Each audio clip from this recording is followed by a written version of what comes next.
What's going on, guys? Welcome back to the channel and thank you for tuning into today's video. I got an interesting one going over my new Opscore. I told you guys a while back that I'd make a dedicated video going over this guy. I have another one here just to kind of show off too, but we'll be going through the night vision setups, all the attachments and everything that we have spec'd on these helmets, just to give you guys some ideas and maybe give you some inspiration on building your own helmet. All right, so starting out, both of these are Opscore SFs. Mine is a size large or extra large, I can't remember. This one is the updated model. As you can see here, this one is a little bit older. It has the shims behind the rail, but same helmet. It hasn't changed. The shell and everything is the exact same. Just I have the rails that have the channels for the cables and stuff. So you'll see that my cable for my 31s is routed underneath the rail. So pretty much from the pack all the way up to the front, it is not exposed, so it won't be getting snagged on anything. I do use the Ferro Concepts little Velcro tie downs here just for the little bit of extra cable. As you can see here on this one, a little bit easier just to hold down that cable so it's not getting snagged and getting pulled out of the unit. All right, so as you can see, both these guys are set up with a set of PVS31s up front. So helmets are the same there in that aspect. There's a lot of similarities between these two helmet setups, but both are using a Wilcox L4 G24. It's kind of the industry standard.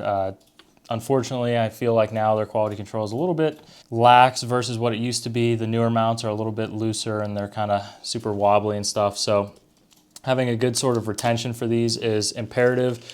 That's to be said with any night vision device. You definitely don't want that huge investment falling off the helmet and hitting the ground. I use bungees here off the side rails to the back of the 31s, whereas this setup's a little bit different. And there's actually the shroud bungees going over the front of the unit here, so it kind of pulls the unit back into the mount versus where mine, obviously, as you can see here, has the rings on the back. So I just hook the bungees up to those rings and we're good to go. All right, moving back from the front of the helmet here on the side, on my helmet on the right side, I have an S&S Precision Max mount. I've been using these for a while now. Unfortunately, the Max mount is kind of a disposable item, as I've found, along with a couple other people. The way that the body attaches into the base here is not the greatest. While you do get really good articulation, after a year or 2 years, it tends to kind of warp itself to the point where it won't hold together, and this whole upper section will kind of fall off. So unfortunately, for as expensive as this mount is, it does have an issue. It's just not staying together for more than a year or two at a time.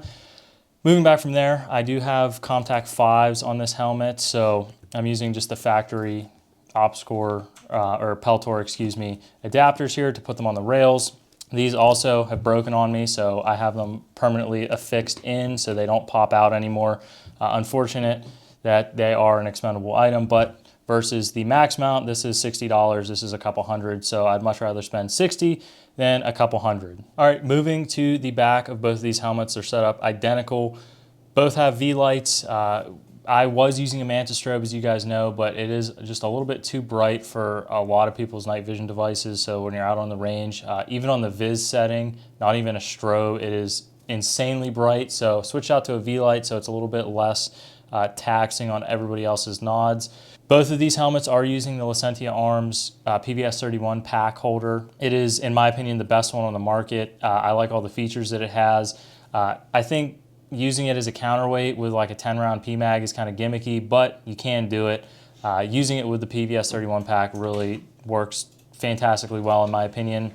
The PVS31 pack, the Velcro on it's kind of hit or miss, so I like having the ability to put it in here and have this hard mounted to the back of the helmet here via the little tabs that it comes with. So that way I know that the $1,250 PVS31 pack is not going to just fall off the back of my helmet when I'm walking through the woods in the middle of the night. That's pretty much it on both these helmets. They're pretty stripped down, pretty bare. This one usually has Opscore amps on it, but as you guys know, the amp arms kind of blow, so this one's awaiting replacements, so that's why there's no ear pro on it.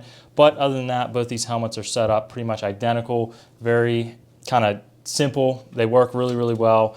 These new Opscores are incredibly light. I'm super happy with switching over to this from the older version.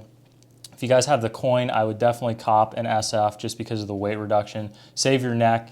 If you are using something heavier, like even with the PVS15s, this helmet made a huge difference over the old just Fast MT. If you have any questions or comments on either one of these setups, feel free, leave them down below. Hit me over on Instagram. I'm always here to talk with you guys. With all that being said, guys, I will catch you in the next one.